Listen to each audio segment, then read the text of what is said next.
कौन ब्रह्मा का पिता है, कौन विष्णु की मां, शंकर का दादा कौन है, हमको दे बता। ये जानने के लिए कृपया सुनिए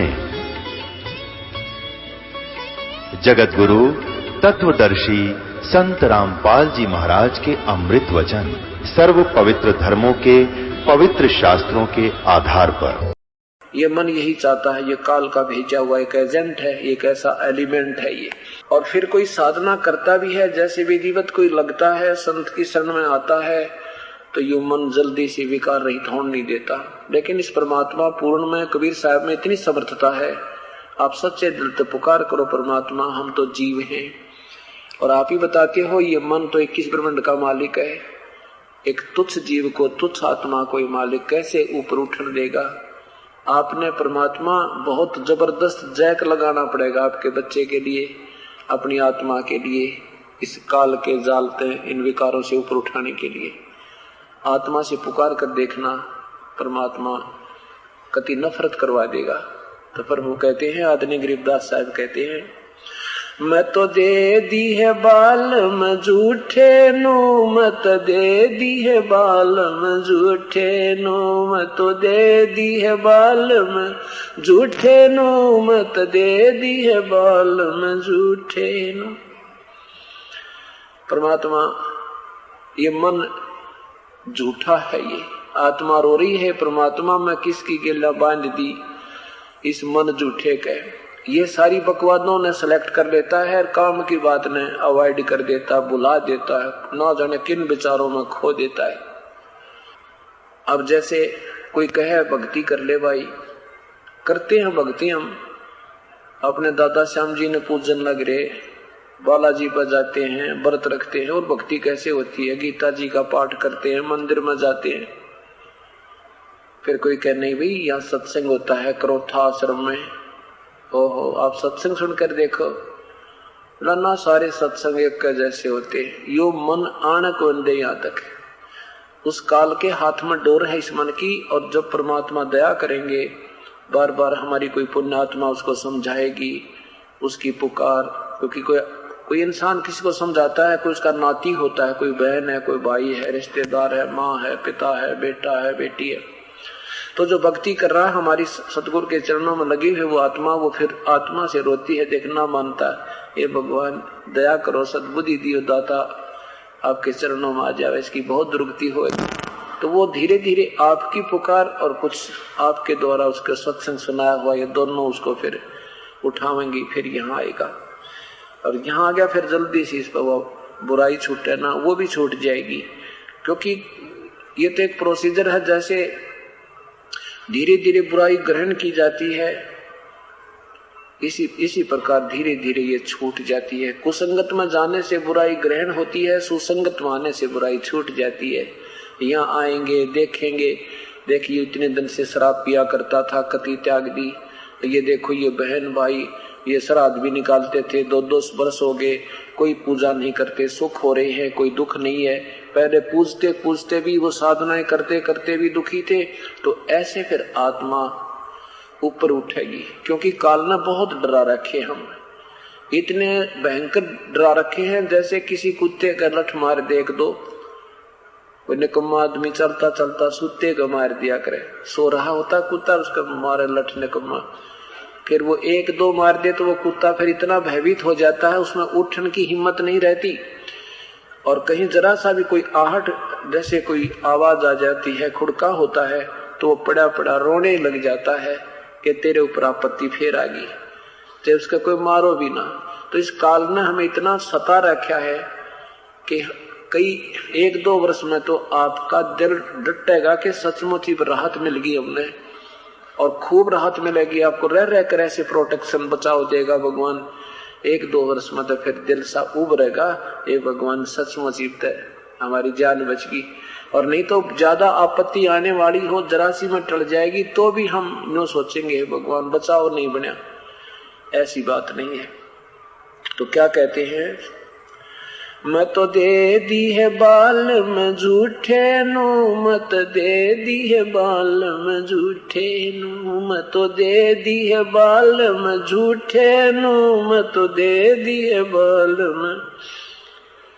सायर सीप समुद्र लाए, क्या कर है मोती फूटे नु, सायर सीप समुद्र लाए, क्या कर है मोती फूटे नु। कालर खेत न पजदा नाही, क्या कर है बहुजल बूठे नु।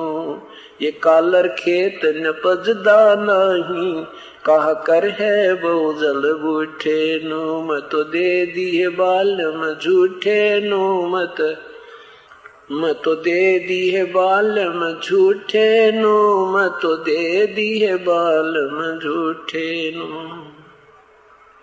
बांग तमाखू मदिरा पीवे, छोड़त ना इस ठूठे नु।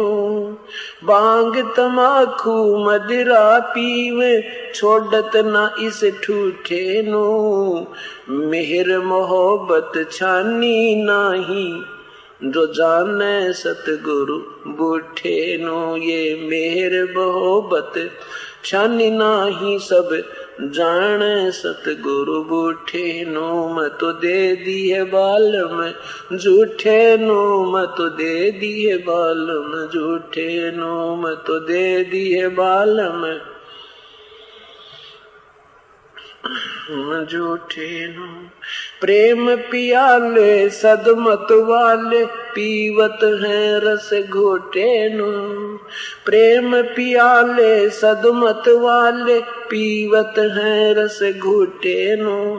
दिल दरिया में बाग लगाया, अब सींचत हैं उस बूटे नु। ये दिल दरिया में बाग लगाया, सींचत हैं उस बूटे नु। मैं तो दे दी है बाल में झूठे नु, मैं तो दे दी है बाल में, मैं तो दे दी है बाल में झूठे नु, मैं तो दे दी है बाल में झूठे नु, मैं तो दे दी है बाल में। उस दरगाह में मुकलस कर है, जो फेर जम के लौटे नु। उस दरगाह में मुकलस कर है, जो फेर जम के लौटे नु। गरीब दास दर हाल मनावो, राजी कर सतगुरु रूठे नु। गरीब दास दर हाल मनावे, राजी कर है सतगुरु रूठे नु। मैं तो दे दी है बाल में झूठे नु, मैं तो दे दी है बाल में, मैं तो दे दी है बाल में झूठे नु। मत दे दी है बाल में झूठे नु, मैं तो दे दी है बाल में। उस दरगाह में मुकलस कर है, जो फेर जम के लौटे नु। उस दरगाह में मुकलस कर है, जो फेर जम के लौटे नु। गरीब दास दर हाल मनावे, राजी कर सतगुरु रूठे नु। गरीब दास दर हाल मनावे, राजी कर सतगुरु रूठे नु। मैं तो दे दी है बाल में झूठे नु, मत दे दी है बाल में, मैं तो दे दी है बाल में झूठे नु, मत दे दी है बाल में झूठे नु। सत साहिब एक साधारण सी भाषा में आदरणीय गरीबदास साहिब जी ने परमेश्वर कबीर साहिब के विषय में, उसके पाने के विषय में, सतभक्ति करने के विषय में ज्ञान दिया है। क्या बताते हैं कि कालर खेत निपजदा नाही, क्या कर है बहुजल बूठे नु। कि जैसे निकम्मी आत्मा होती हैं, जो भक्ति योग्य प्राणी नहीं होते, उनको समझाने से भी असर कोई प्रभाव नहीं पड़ता। सत्संग में आते हैं, विचार सुनते हैं, अपने कमजोर संस्कार के कारण संतों में ना जाने कितने दोष निकाल लेते हैं और इस अमृत जैसे सत्संग के विचारों को भी अपने अंदर मलिनता के कारण बाहर जाकर के ऊट पटांग कहते हैं, वहां तो ऐसे बकवाद करते हैं, पता नहीं क्या क्या होता है, ऐसे करते हैं। तो परमात्मा कहते हैं कि जो भक्तिहीन प्राणी हैं वो कालर खेत समझ लो, रेही का खेत है, उसमें कितनी वर्षा हो ले वो अपने अवगुण के कारण उस उत्तम जल को भी खारा कर देता है। और जो उपजाऊ जमीन होती है वही वर्षा का जल एक अन्न उत्पन्न कर देता है, जीवन दाता अन्न उत्पन्न कर देता है। इसी प्रकार जो पुण्य आत्मा है इन विचारों को सुनकर गदगद हो जाती हैं, उपदेश लेते हैं, अपना आत्म कल्याण कराते हैं। फिर क्या बताते हैं कि जो भक्ति करते भी नहीं, कारण क्या है कि एक तो उनसे घूटी ना छूटती, बांग तमाखू मदिरा पीवे छाड़त ना इस ठूठे नू, ये कारण है भक्ति ना करने का। श्याम ने याद आवा घुटी छुटी लावेंगे, ये तो सब कुछ छुड़वाते हैं। परमात्मा कहते हैं ये तो अब 2 दिन के मेहमान हो, इस मनुष्य शरीर में ये जो अनजानपने में विकार लगा दिए, यहाँ जब ये शरीर नहीं रहेगा, सद्भक्ति बनेगी नहीं तो 84 लाख योनियों में कष्ट पे कष्ट उठाना होगा। फिर बताते हैं जो भक्ति करते हैं वो पुण्यात्मा प्रेम पियाले सदमत वाले व पीवत हैं रस घोटे नो, ये अमृत रस पी रही हैं पुण्यात्मा परमात्मा की, ये प्रेम प्याले पी रहे हैं परमात्मा की। पुण्यात्मा जो है उस अमृत रूपी वाणी को सुन सुनकर उस ज्ञान का अमृत पी रहे हैं। और दिल दरिया में बाग लगाया ये सींचत हैं उस बूटे नु, बूटा माने पौधे को, ये अपने दिल दरिया में परमात्मा का वो बाग लगा दिया, भक्ति रूपी बाग बगीचा लगा लिया। अब उसकी सिंचाई करवाने के लिए इसको सींच रहे हैं, सत्संग सुन सुन कर आनंदित हो रहे हैं, उस बगीचे को, अपनी भक्ति रूपी बगीचे को जो है प्रफुल्लित कर रहे हैं। फिर बताते हैं उस दरगाह में मुकलस कर है जो फेर है जब के लुटे नु, कहते नादान सतगुरु से दूर ना होना, अपने गुरुदेव से जो संत है पूर्ण संत आ जाए फिर उससे दूर मत होना, और गलती हो जा गुरुजी रुष्ट हो जाए कहते तुरंत मना लेना, नहीं तो कितना ठिकाना नहीं तेरा। क्या कहते हैं उस दरगाह में मुकलस कर है जो फेर जम के लुटे नु। अब तो ठीक है आपको समय पर खाना मिल रहा है, पिछला संस्कार बढ़िया है तो सारे ठाठ हैं, भाई बीमार भी कोई ना होए, और फिर मृत्यु हो जाएगी, गुरुदेव से दूर हो जाने नाम लेकर के और संत से दूर हो गया, नहीं आया, नाम छोड़ दिया, कहते फिर वहां धर्मराज के दरबार में वो दुर्गति होगी, वहां तुझे कोई नहीं छुटाओगा। इसलिए कहते हैं वहां अगर गलती से चला भी गया यम के दूतों के पास, फिर याद करिए मुझे, अपने गुरुदेव रूप में परमात्मा वहीं पहुंच जाएंगे, तुझे छुटवाएंगे।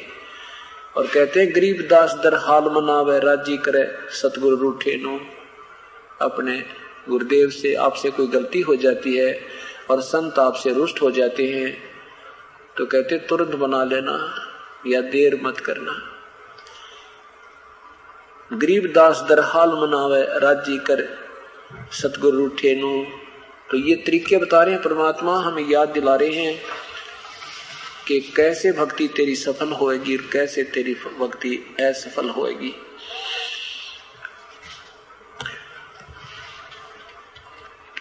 आदरणीय कबीर साहब भी कहते हैं कि गरीबदास जी कहते हैं लल्लो पत्तों की भक्ति छोड़ दे ऐसे कौन पति जय जी। ये ऊपर जैसे मानते हैं लल्लो पत्तों करते हुए तो बहुत दिन हो गए, इन साधनाओं को छोड़कर सत भक्ति यानी सच्चे ढंग से लग जाना। कैसे लग जाना?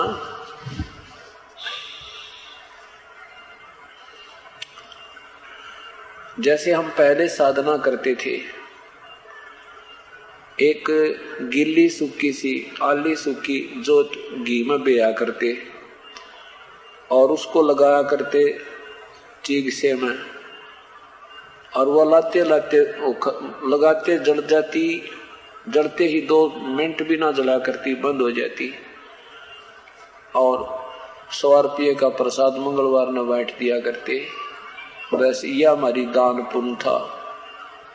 और व्रत रख लेते, एक दिन भूखा रह जाते हफ्ते में, हम आरती कर लेते छोटी मोटी जो झी आती, ओम जय जगदीश रे स्वामी जगदीश रे। परमात्मा कहते हैं ऐसे बात ना बढ़े और सत भक्ति कीजिए, इस अनजान साधना को त्याग दीजिए। अवधु पाया अति आरूढ़म, कोट उनंचा काहे नंचा, स्तन ढूंढे मैं ढूंढम। तुम जिन भगवानों की साधना करते फिर रहे हो, कोई मंदिरों में, कित पहाड़ों पर, कित कहीं पर, उस परमात्मा की प्राप्ति उपलब्धि तुम्हें अपने शरीर के माध्यम से ही कीजिए। इस शरीर में ढूंढो, अर्थात इससे अपनी साधना कीजिए। यही तेरा मंदिर है।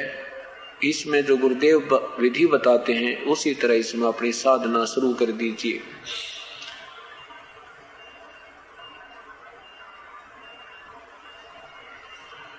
तन ढूंढ अवधु पाया अति आरूढ़म, आरूढ़म माने पक्कम पक्का बता देता हूं, परमात्मा मिलेगा तो इस मनुष्य शरीर से ही मिलेगा। और कोट 49 काहे नंचा, तन ढूंढे में ढूंढम। 49 करोड़ पृथ्वियां हैं, 49 करोड़। जैसे एक स्वर्गलोक है, स्वर्गलोक में अलग अलग द्वीप बने हुए हैं, 7 करोड़ द्वीप हैं, जिसमें पितरलोक में काफी पृथ्वियां हैं। उस पर बहुत लंबा चौड़ा है, तो उसमें पितरलोक है। पितरलोक में फिर अपने जैसे अब वर्तमान में जो भी जिसी कुल से मृत्यु होती है, पितर बनता है तो पितरलोक में चला जाता है। ऐसे ऐसे ना जाने कितने ही 49 करोड़ पृथ्वियां और हैं। जैसे स्वर्गलोक है, इंद्र का लोक है, ये तो है कि उनके कंट्रोलर हो गए। इनके अंतर्गत जो और बहुत से ऐसे द्वीप आते हैं, टुकड़े आते हैं, ऊपर पृथ्वियां हैं। तो कहते हैं 49 करोड़ के अंदर क्यों धक्के खा रहा है, तो इस तन ढूंढे में ढूंढम, ढूंढ ढूंढा, ढूंढ कहना, ढूंढ माने महल। इस तन रूपी शरीर में उस परमात्मा का की साधना कर, इससे वो मालिक मिलेगा। पोथी थोथी पोथी थोथी काया डंडोरे, सुन रे पंडित मूडम। पंडित क्योंकि जिसमें ये वाणी लिखी उसमें अनजान लोगों का, जिनको पंडित कहा करते थे, ये गुरु पद पर थे, इनका बोलबाला था, उनको समझा रहे हैं कि पोथी थोथी काया ढंढोरे, काहे ढंढोरे, सुन रे पंडित मूडम। मूड पंडित, इस पोथिया में के ढूंढा तू। लंबी जटा अटा क्यों बांधे, और काहे मुंडावे मुंडम। जो सन्यासी बन जाते थे वो या तो बड़ी बड़ी जटा रख लेते थे, या लंबी लंबी दाढ़ी, या कति उस तरह फिरा के घोटम घोट करा लेते थे। परमात्मा कहते हैं ये भी प्रभु पाने के लक्षण नहीं है तेरे।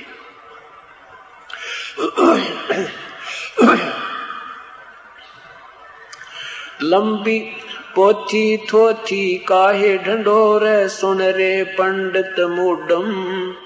लंबी जटा अटा क्यों बांधे, काहे मुंडावे मुंडम। जल पाषाण तेरा नहीं कोई, सेवा संबल ढूंढम। वो नग हीरा परख्या नाही, क्यों खोदत है जुडम।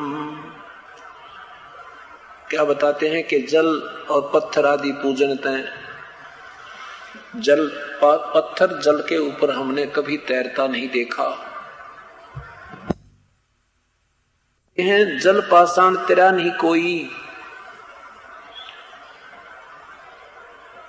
कि जैसे जल के ऊपर पत्थर नहीं तिरता, ऐसे ही तुम जल और पत्थर पूज पूज के, कितने तीर्थों में नहा के, मूर्ति की पूजाओं करके हमने तो कोई इस तरह पार होता देखा नहीं। और सुवा सिंबल ढूंढम, जैसे एक पक्षी होता है तोता, और ये एक संभल के वृक्ष को अपना दृष्टि लगाता है कि संभल का पेड़ बड़ा होगा, इसका फल लगेंगे। जब उसको फल लगते हैं 10-12 वर्ष में तो बड़ा होता था, फिर उसके फल लगते थे तो इतने सुंदर लगते थे जैसे बहुत स्वादिष्ट फल होंगे, परंतु उसमें कपास होती थी, उसमें एक रुई बन जाती है। और तोता 12 वर्ष के बाद जब वो पका नजर आता है तो उसमें चोंच मारा करता, और चोंच मारता तो उसके चोंच में वह रुई फंस जाती, जान भी छुटानी मुश्किल हो जाती।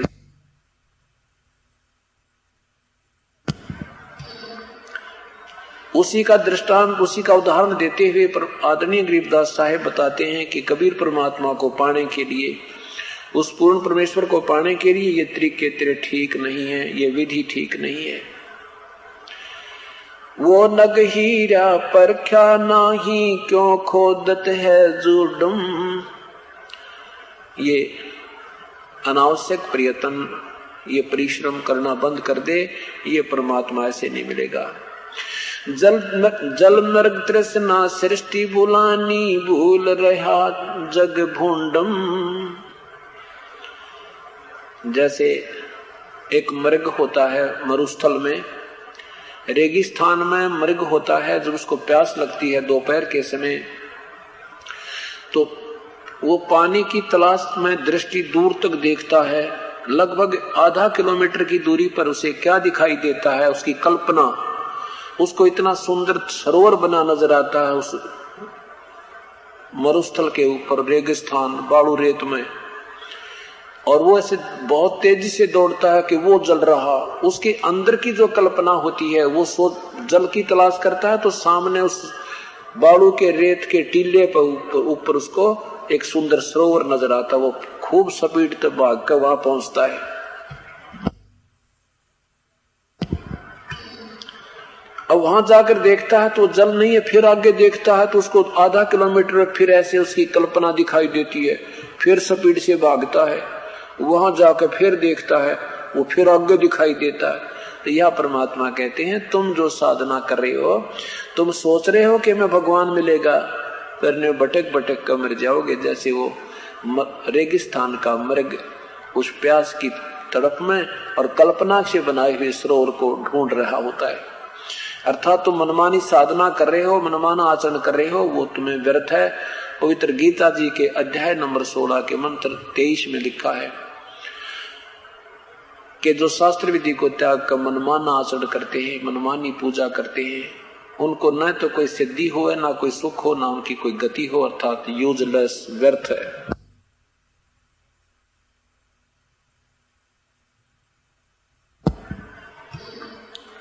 आगे कितने साधारण तरीके से समझाया है आदरणीय गरीबदास साहिब ने। जल मृग तृष्णा सृष्टि बुलानी, भूल रहा जग भूंडम। भूंडम एक गोबर का भूंड होता है, गोबर के गोले बनाता है, वो गोले छोटे छोटे गोलियां बनाता है और उल्टा चलता है पैरों के बल, आगे न मुंह करके ऊपर न पंजे ला के पिछले पैर अरनो घिसा ले जाता है। कहते हैं उल्टा चलन की बाण पड़गी और ये गरोड़े गोबर की गोली बनाने की आदत पड़गी तुम।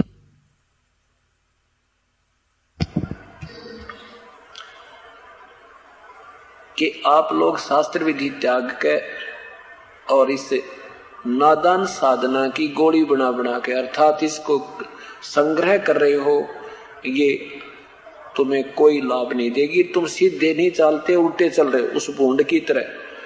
अर्थात हम बताते हैं शास्त्र अनुकूल साधना कीजिए और आप इन अनजानों के बताए अनुसार उल्टी साधना कर रहे हो। जल मृग तृष्णा सृष्टि बुलानी, भूल रहा जग भूंडम। नाम अभय पद निश्चय निपजय, बीज पड़े ज्यों खूडम। कितनी साधारण सी तरीके से बताया है कि नाम अभय पद वो वास्तविक मंत्र जब तुम्हें मिल जाएगा और उसको विधिवत तरीके से बीजा जाएगा, जैसे बीज पड़े जो खुडम,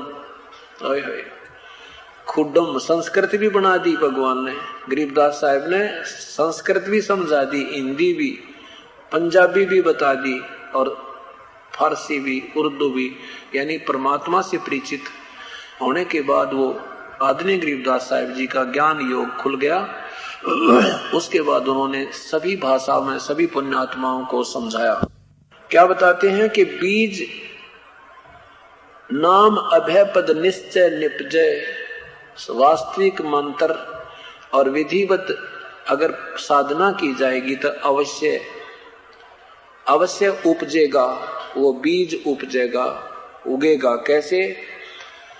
जैसे बीज को खूड में डाला जाएगा, खूड हल से एक लाइन सी बनाई जाती है लंबी गहरी खाई की तरह, और उसमें बीज डाला जावे, कहते अवश्य विधिवत खेती की जाएगी तो वो बीज उपजेगा। ऐसे ही शास्त्र अनुकूल साधना अगर करोगे तो अवश्य राम नाम रूपी सत्य नाम रूपी बीज आपका उगेगा, निपजेगा। कितनी साधारण भाषा से समझा रहे हैं। नाम अभय पद निश्चय निपजय, बीज पड़े जो खुडम, खुडम गरीब अचल अविनाशी, अवगत मंत्र गूढ़म। गूढ़ मंत्र, वास्तविक मंत्र वो प्राप्त हो है, उस परम पिता परमात्मा का वास्तविक नाम आपको मिले तो आपका बेड़ा पार होगा, अन्यथा नहीं होगा। परमात्मा फिर बताते हैं कि सत साधना कीजिए। एक समय मगहर रियासत में, मगहर रियासत उत्तर प्रदेश के अंदर गोरखपुर जिला के पास 25 किलोमीटर की दूरी पर एक मगहर रियासत है। वहां पर एक बिजली खान नाम के उसके नवाब थे, मगहर रियासत के। और मगहर रियासत में हिंदू और मुसलमान 50-50 है। उस मगहर शहर में, उस मगहर नगर में हिंदू और मुसलमान आधे आधे हैं। उसमें एक भयंकर अकाल गिर गया और हिंदुओं ने अपने गुरुओं और भगवानों की साधना की, पंडितों से पूछा, ज्योतिषियों से पता किया, ब्राह्मण आदियों ने पत्रे वगैरह देखकर बताया कि इस क्षेत्र में 2-3 वर्ष तक वर्षा का संयोग नहीं है, तुम्हारे संस्कार में यहाँ वर्षा नहीं है और किसी कारण से भी वर्षा नहीं हो सकती, 3 वर्ष का भयंकर अकाल गिरेगा। उधर से मुसलमानों ने भी अपने जंतर मंतर वर्षा करवाने के लिए अपनी दुआएं भगवान से कर ली, पर कोई राहत नहीं मिली। त्राही त्राही मच गई। हिंदू के गुरुदेव ने आकर के जो यज्ञ हवन आदि करने थे वो भी कर लिए। उधर से मुसलमानों ने भी अपनी जो क्रियाएं करनी थी वो सब करके थक चुके, पर वर्षा होने का नाम निशान नहीं। त्राही त्राही मच गई। किसी ने वहां जिक्र कर दिया नगर में कि बनारस के अंदर एक कबीर नाम के भगवान हैं, एक कबीर नामक संत आए हैं, यदि वो कृपा बख्श दे, उनकी मेहर हो जावे तो वर्षा हो सकती है। वो स्वयं परमेश्वर आए हैं। ऐसे कोई परमेश्वर के सेवक ने उस नगरी में रिश्तेदारी के कारण जाकर जिक्र कर दिया। एक ने कहा, 2 ने कहा, हिंदू ने कहा, मुसलमान ने कहा, क्योंकि कबीर परमात्मा ने हम हिंदू और मुसलमानों को एक करने की चेष्टा की थी कि तुम मेरे बच्चे हो। इस काल ने तुम्हें 2 कर दिया, तुम्हें आपस में ये दूर किए बैठा है। द्वापर तक कोई धर्म मजहब नहीं था, अब कलयुग में तुम्हें पार करना है, इसलिए इस काल ने ये घड़ी अड़ास अड़ा दी, ये नाना बाटों में तुम्हें बांट दिया, ना जाने कितने मजहब बना दिए। तो इस प्रकार कबीर परमात्मा की समर्थता से परिचित होकर हिंदू और मुसलमान कई लाखों की संख्या में शेष हो चुके थे, और वो अपने रिश्तेदारों को, अपने दोस्तों को, अपनी सहेलियों को जाकर के जिक्र किया करते थे कि तुम आ जाओ, पीछे पछताओगे, पूर्ण परमात्मा आए हैं, नाम ले लो। ये समय बार बार नहीं मिलता। ऐसे उस मगहर रियासत में जब दुखी देखे अपने रिश्तेदार नाती, हाहाकार मच रही थी, तो दूर देश के उसके जानकार आने लगे, उनको कहने लगे, ये साथ में ये भी कह रहे थे कि अगर वो परमात्मा कबीर परमेश्वर रजा बख्शते तो आपका खूब मेल हो सके, नहीं तो आप हमारे वहां चलो। ऐसे वो उनकी मदद करना चाह रहे थे। ये बात ये बिजली खां पठान तक पहुंची। राजा को और ज्यादा दुख होता है जिसकी प्रजा दुखी हो जाती है। तो बिजली खां पठान को पता चला कि बनारस में एक कबीर नामक संत रहते हैं। उन्होंने एक चिट्ठी लिखी वीर देव सिंह बघेल के नाम थे, जो काशी नरेश थे, बनारस के राजा थे। अपनी सारी दुख उसमें लिखे कि आप कृपा करके उस संत को यहाँ भेजने का कष्ट करना, हम बहुत दुखी हो रहे हैं, त्राही त्राही मची है, सुना है कबीर नाम का कोई संत आपकी नगरी में रहता है। ऐसे वो चिट्ठी देकर के 2 घुड़सवार भेज दिए। वो घुड़सवार वहां पहुंचे, वीरदेव सिंह से मिले, वीरदेव बघेल से मिले। वीरदेव सिंह बघेल ने वो देखा, पत्र पढ़ा, वो पहले परमात्मा के शेष हो चुके थे, वीरदेव सिंह बघेल जी, काशी नरेश। पत्र पढ़ करके उनको चिट्ठी लिखी बिजली खां पठान को कि आप स्वयं आइए, और संतों को ऐसे नहीं बुलाया जाता, आप आना, मैं भी तेरे साथ चलूंगा और परमात्मा के चरणों में पुकार करेंगे, अर्ज करेंगे। अगर यदि हम ऐसे बुलाओगे वो चले भी जाएंगे तो कोई रजा नहीं बख्शेंगे, तो उनका जाना व्यर्थ होता है। बहुत नम्रता के साथ उन्होंने सभी, क्योंकि वो सत्संग सुना करते थे परमात्मा का, परिचित थे ईश्वरीय संविधान से, उस तरीके से चिट्ठी लिखी और उन सैनिकों से कहा कि आप वापस जाइए और कहना तुम्हारे नवाब को स्वयं आ जाए। वो चल पड़े। तो उन सैनिकों ने नगरी में जिक्र किया कि यहाँ कोई कबीर नाम का संत रहता है, वो कैसा है, क्या शक्ति है। ऐसी कृपा हुई परमात्मा की, प्यारे संत ही, भगत ही मिल गए उनको। कहने लगे, भाई सैनिकों, भगवान आए हैं, और ये तो भाई जो चाहे सो कर सकते हैं, अगर तुम्हारे पर करवाया जावत है। ऐसे जिससे मिला वही नो कभी परमात्मा है, इनकी महिमा गा ही नहीं सकते, ये तो बड़े समर्थ शक्ति है। तो वो दोनों सैनिक वापस पहुंचे, पत्र दिया। बिजली खां पठान ने वो पत्र पढ़ा वीरदेव सिंह बघेल नरेश का। तो सैनिकों से पूछा कि तुमने कोई पता किया हो, वो क्या शक्ति है, किसी से पूछा हो उनमें कोई शक्ति है, कैसे महापुरुष हैं। तो सैनिकों ने कहा, जी जिससे भी हम बात करें थे उनके मुख से यही निकल रहा था, वे परमात्मा आए हैं, वे भगवान आए हैं, बस की गुणगान करें तुम्हारे, इनकी मेहर जिस पर हो जाएगी उस पर कष्ट नहीं रहेगा, अगर हम सच्चे दिल से अर्ज करेंगे। तो बिजली खां पठान को कुछ आशा का चिराग दिखा। उसी समय लेकर अपने बॉडीगार्ड और साथ में आप घोड़े पर सवार होकर चल पड़ा। वीरदेव सिंह बघेल से मिला। वीर सिंह बघेल और साथ में बिजली खां पठान दोनों परमात्मा की झोंपड़ी पर पहुंचे। और बघेल को पता था नियम का, जाके दंडोत प्रणाम किया। बिजली खां पठान ने भी प्रणाम किया। प्रभु ने कहा कि ये 2 नरेश इस दास के पास कैसे आना हो गया, भिखारी के पास। वीर सिंह की आंखों में आंसू आ गए।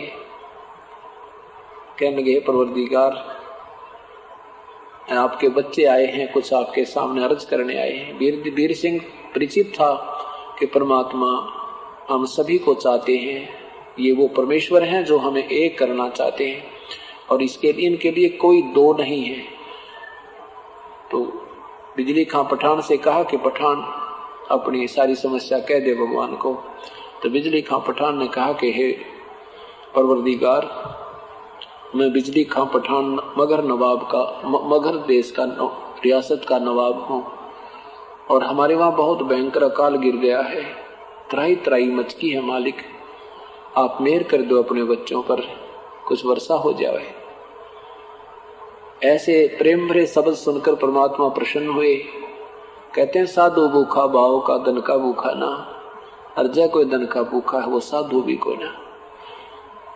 बिजली परमात्मा ने कहा भी ठीक है मैं चलता हूं।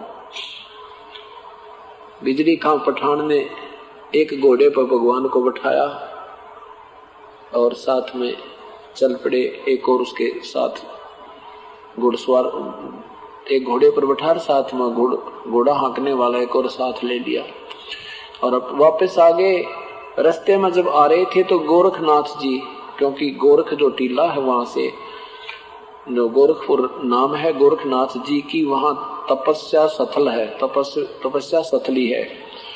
और ये संत जो होते हैं ये कितना जाते हैं, ये स्वर्ग में पहुंच जाते हैं। स्वर्ग के बाद इनकी दृष्टि वहीं रहती है जो इनके एक अनुयायियों के ऊपर, और अपनी वहां पर बोता इनके मन तो फिर भी ना जाती। ये पितर भी ने धक्के खाते अंडा, पितर लोक में चले जाए फिर यहाँ भी आ जाते हैं, और क्योंकि इनकी वो कुछ पुरानी कमाई होती है। ऐसे ही ये सिद्ध पुरुष हैं, ये स्वर्ग में चले जाते हैं। कलयुग में तकरीबन ये सब ऋषि महर्षि अपनी कमाई आधार पर स्वर्ग पहुंच गए हैं, वो यहाँ नहीं रहते, क्योंकि यहाँ लोगों के व्यवहार बहुत बिगड़ जाते हैं संतों के प्रति, कालकति कंडम करवा देता है।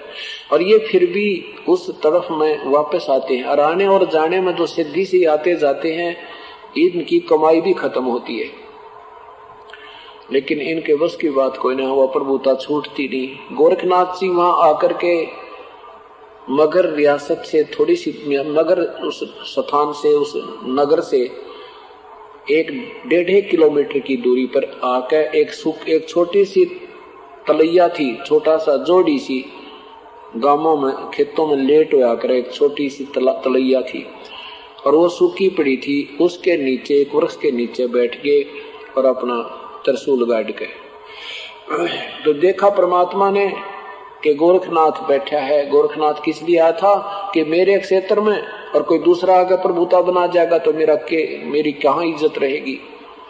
ये यहाँ से जाए पीछे भी इनके मन में यह धारणा छूटती को ना, मान बढ़ाई नहीं जाती जीव की, और यही हमें यहाँ फंसाए रखती है। तो प्रभु अंतर्यामी थे, वो जाने थे कि ये साधक किस दुख में बैठा है। बिजली खां से कहा कि उस सैनिक से कहा कि घुड़सवार मेरा घोड़ा रोक ले। घोड़ा रोक दिया, बैठ गए, रुक जाओ। बिजली खां पठान, देखो ये महापुरुष बैठे हैं, प्रार्थना करो, ये तो समर्थ हैं, जो चाहे सो कर सकते हैं, आप अर्ज करो इनसे। अब बिजली खां पठान ने जाकर के नाथ जी से, सिद्ध पुरुष से प्रार्थना की कि हे ऋषि जी, हे महात्मा जी, हम बहुत दुखी हैं, हमारे यहाँ वर्षा नहीं हो रही है, कृपा वर्षा करवाने की, हमारी जल समस्या का समाधान कीजिए। गोरखनाथ जी खड़े हुए और त्रिशूल उठा कर ले गए और उस छोटी सी तलैया में जाकर बीच में, तलैया के उस तालाब के उस जोड़ी के बीच में त्रिशूल मार कर न्यू काट दिया। ऐसे बाहर निकाला तो उस सुराख से पानी की धारा छूट गई और वह छोटी सी तलैया भर के और वो पानी बंद हो गया, वो जल बंद हो गया। प्रभु ने कहा, परमेश्वर ने कहा कि देख वीर सिंह, देखो बिजली खां कहाँ पहुंचे आप, 125 किलोमीटर की दूरी पे, और ये भगवान आपके बनी में बैठे थे, पहचाना करो संत को। और कहा देखो कितना पानी पानी कर दिया, मौज मचा दी, हो गया काम तुम्हारा पूरा। अब बिजली खां कहते नहीं भगवान, इसमें तो हमारे एक दिन पशु भी ना तृप्त हो सकते। नहीं प्रभु, वर्षा हुआ जब बात पड़े, कहा कि और अर्ज करो, वर्षा करवा देते। परमात्मा कहते हैं कि अर्ज करो इन महापुरुष से, वर्षा करवा दे। अब गोरखनाथ जी से फिर अर्ज की बिजली खां पठान ने कि हे ऋषि जी, हे महात्मा, इसे बात नहीं बने प्रभु, जब आप इतना कर सकते हो तो वर्षा भी करा दीजिए। गोरखनाथ जी ने कहा कि तुम्हारे संस्कार वर्षा के योग नहीं है, 3 वर्ष तक यहाँ वर्षा नहीं हो सकती, तुम्हारे पुण्य समाप्त हो चुके हैं, और किसी में और शक्ति है तो करवा लो वर्षा। तो कबीर साहब कहने लगे, नाथजी मैं तो सिर्फ प्रार्थना कर रहे थे, हम कोई आपको से द्वेष नहीं कर रहा।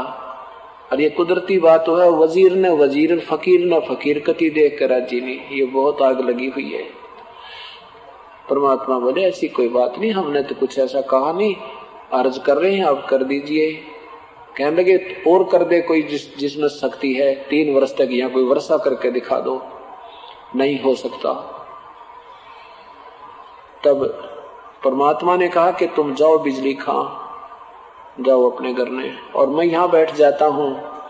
वहां बैठ के परमात्मा, जहां गोरखनाथ जी बैठे थे वहां से 100 फुट की दूरी पर परमात्मा बैठ के, और बिजली खां से कहा कि आप जाओ, शीघ्र जाओ, अपने घर जाओ। अब बिजली खां क्यों कैसे जा, प्यासा मरे, और वही जावे क्यों कर भगवान यहाँ बैठ के।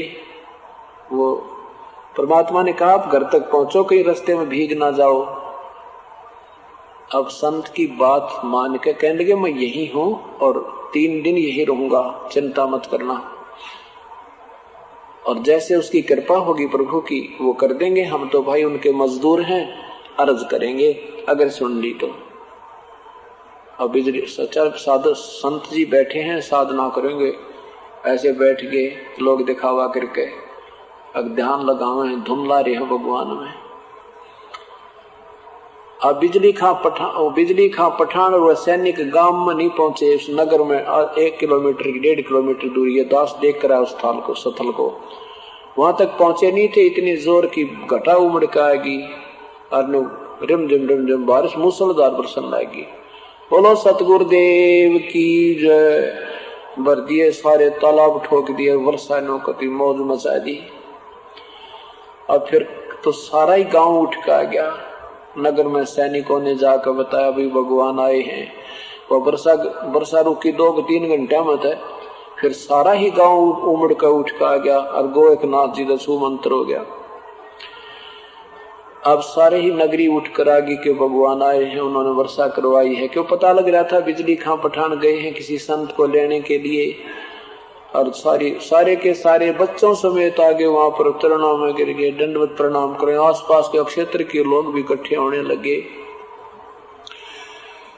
तब परमात्मा ने कहा, भी एक बात बताओ, तुम कौन राम का जपते जापम, तात कटे न यतीनु तापम। तुम किन भगवानों की भक्ति करते हो जो तुम्हारे छोटे मोटे संकट भी समाप्त नहीं होते। तुम्हारे संस्कार में हो तो बारिश हो जाती है, नहीं है तो मरो भूखे, काल पड़ो, भूकंप आओ, कितने बिजली गिरो। तुम ये साधना गलत कर रहे हो, तुम ये साधना ठीक नहीं है। तुम्हें पूर्ण परमात्मा की साधना नहीं मिली है, इसलिए तुम भूखे के भूखे हो। साधना प्रयत्न कर भी रहे हो और फिर कंगाल के कंगाल हो।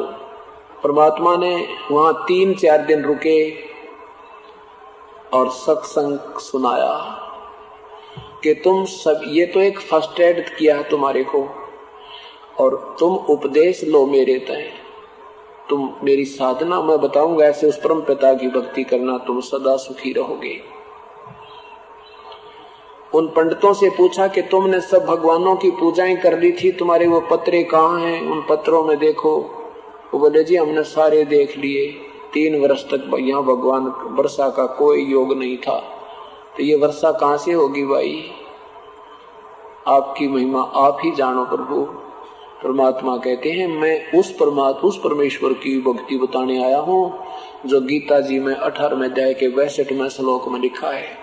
मैं उस परमात्मा की भक्ति बताने आया हूँ जो गीता जी अध्याय नंबर 15 के मंत्र नंबर 17 में लिखा है, जो मंत्र नंबर अध्याय नंबर 15 के श्लोक 4 में लिखा है।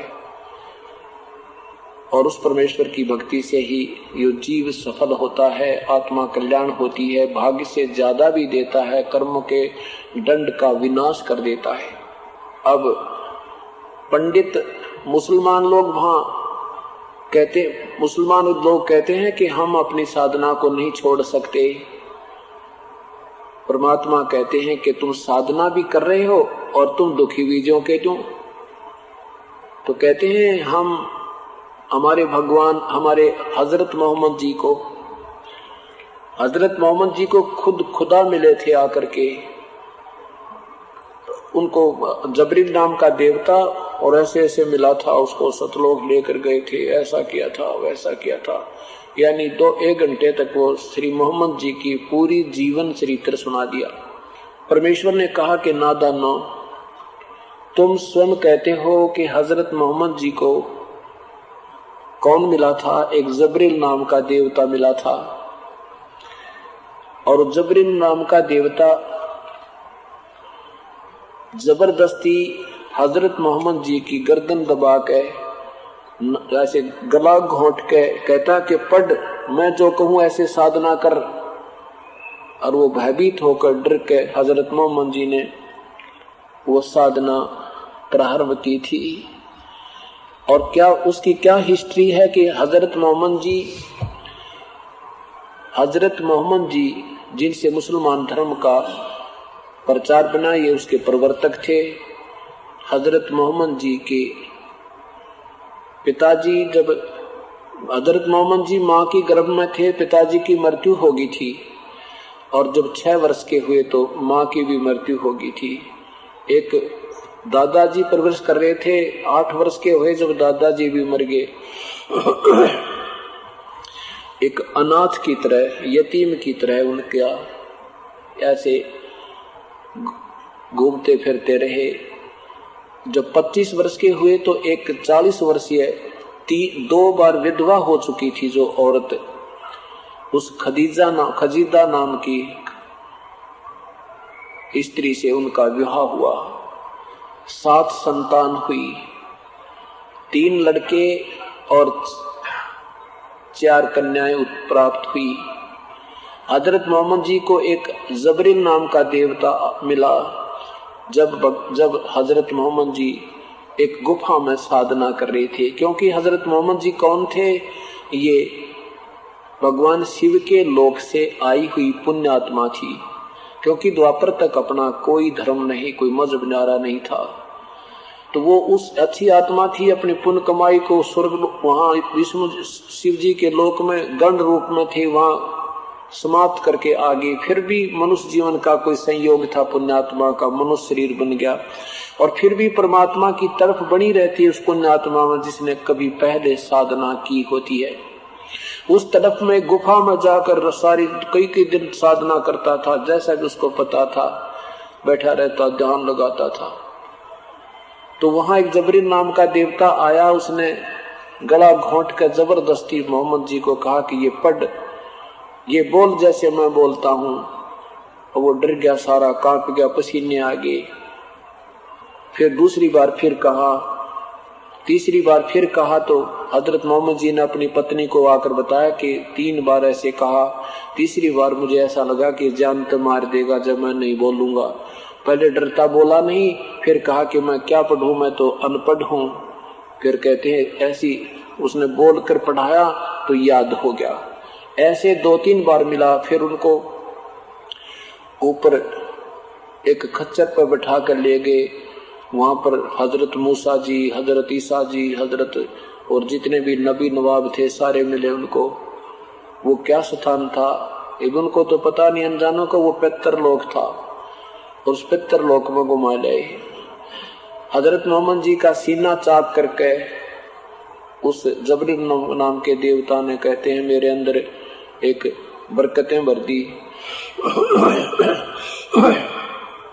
अब वो साधना कर रहा था जो कुरान शरीफ की जो वाणी उस जबरील देवता ने उसको सुनाई थी, जो अल्लाह की तरफ से वो लेकर आए थे। 5 वक्त की नमाज, रोजा और बंग देना, ये जीव हिंसा करना हजरत मोहम्मद जी ने नहीं कहा था। ना को बकरे की कुर्बानी के लिए कहा, ना उन्होंने गौ हत्या के लिए कहा था।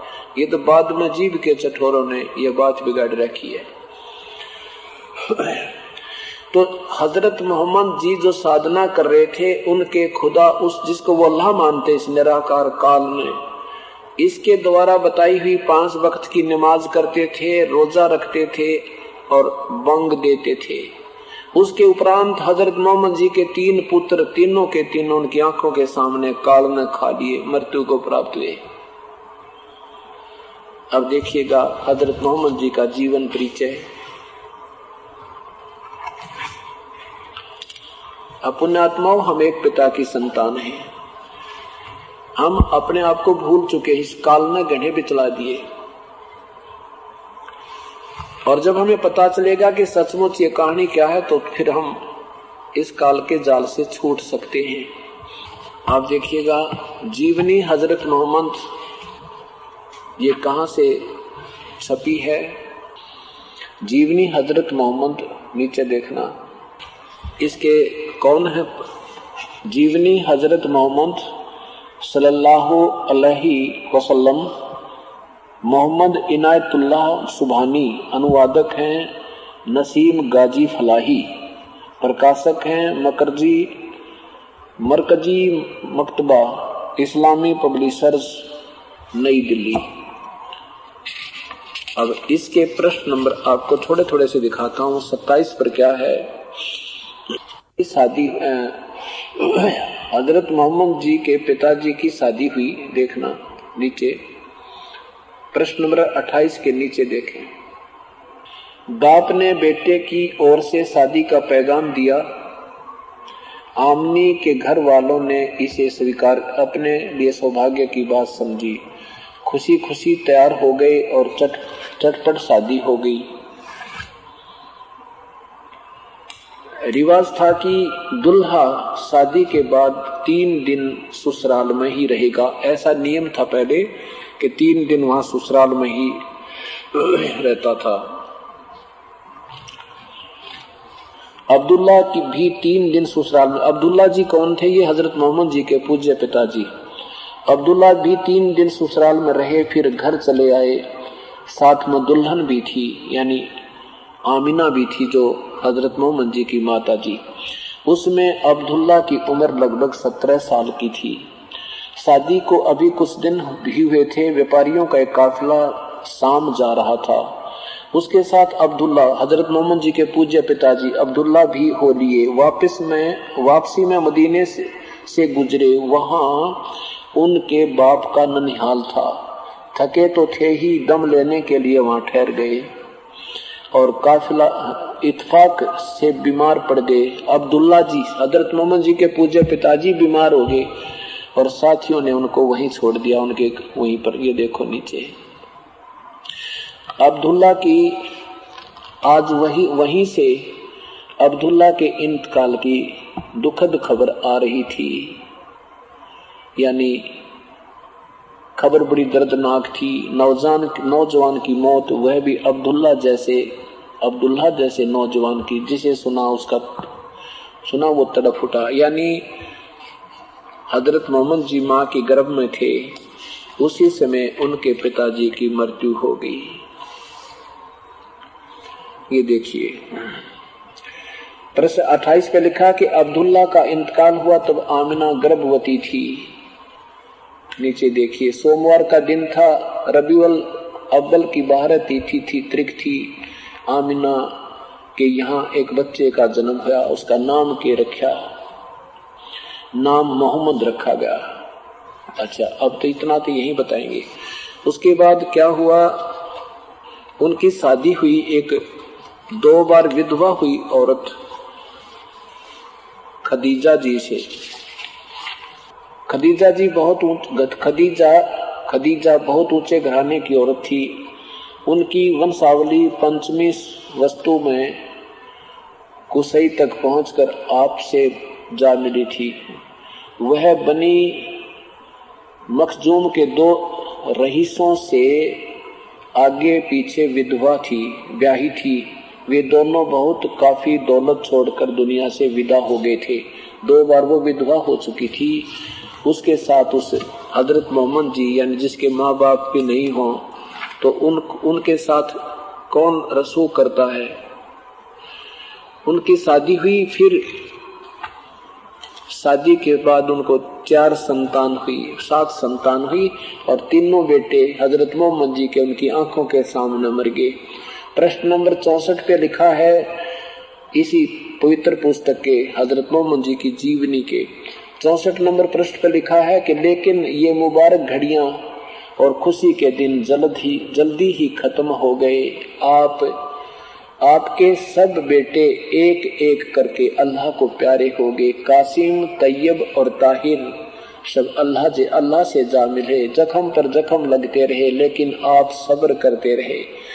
बचपन में तो यतीमी का दुख उठाया, बड़े हुए तो अपने जिगर के टुकड़ों का गम सहन करना पड़ा।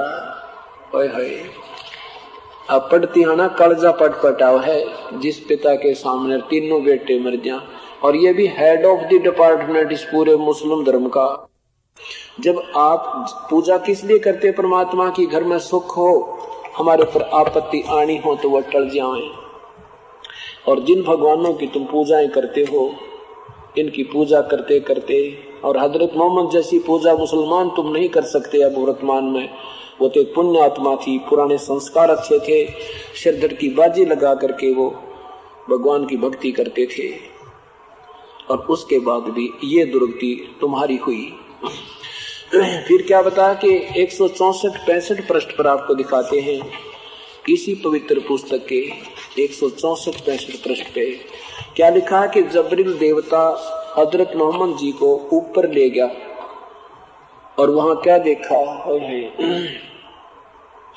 164 पृष्ठ पे लिखा कि प्यारे नबी सल्लल्लाहु अपने सच्चे साथियों के बीच बैठे अल्लाह के ने उनको जो बड़ी बड़ी नेमत दी थी उनका जिक्र कर रहे थे। उनको भी बयान फरमाया कि इस तरह आप सल्लल्लाहु ने फरमाया कि इस तरह हजरत जबरील मुझे पहले आकाश पर ले गए। वहां इंसानों के बाप हजरत आदम मिले। उनका हाल यह था कि जब दाईं ओर देखते तो खिल उठते, हंसते थे, हंसने लगते, और बाईं ओर देखते तो मारे गम के आंसू भर लेते, क्योंकि दाईं ओर उनकी नेक औलाद के कर्म थे और बाईं ओर बद के। हजरत आदम ने आप को देखा तो बोले। हजरत मोहम्मद को देख करके हजरत आदम बाबा जो ईसाई धर्म और मुसलमान धर्म के मुखिया माने जाते हैं, उसने पूछा कि तुम्हारा आना मुबारक हो नेक नबी है, नेक बेटे। हजरत आदम जी ने कहा हजरत मोहम्मद जी को कि बेटा तेरा आना मुबारक है मेरे बेटे। आपने जबरील से पूछा, यानी हजरत मोहम्मद जी ने जबरील से पूछा ये कौन है? जबरील देवता ने जवाब दिया कि ये आदम अलैहि है, ये सारे इंसानों के बाप हैं।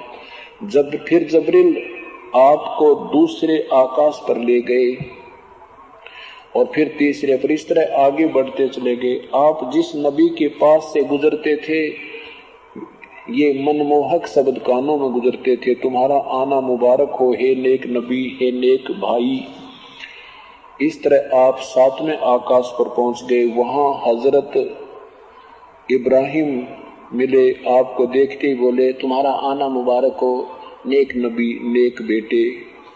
इस तरह आगे गए तो हजरत मूसा मिले, आगे देखो, यानी इस तरह ये सब मिले उनको वहां पर। आप हजूर 5 नमाजें मूसा जी मिले, लौट कर आइए और भगवान के पास गए तो 50 नमाजें कही उनको 50 नमाज करो। मूसा जी ने कहा लौट कर जाइए और रब से कमी करने की दरखास्त कीजिए। कहने का भाव ये है कि 2-3 बार वापस जाकर के केवल 5 नमाजों को करने के लिए ही ये 5 नमाजें हैं, लेकिन सबब इनका 50 का ही है। मेरे फैसले बदला नहीं करते। कहने का भाव ये है कि जिस भगवान के पास पर्दे के पीछे से आवाज आई हजरत मोहम्मद जी को वहां गए, जबरील साथ लेकर गया तो वहां क्या बताया कि उसने कहा कि 50 नमाज किया करो। 50 नमाज का आदेश लेकर मोहम्मद जी वापस आ गए।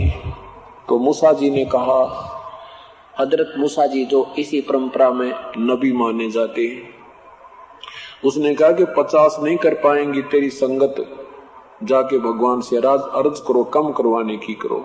फिर लास्ट में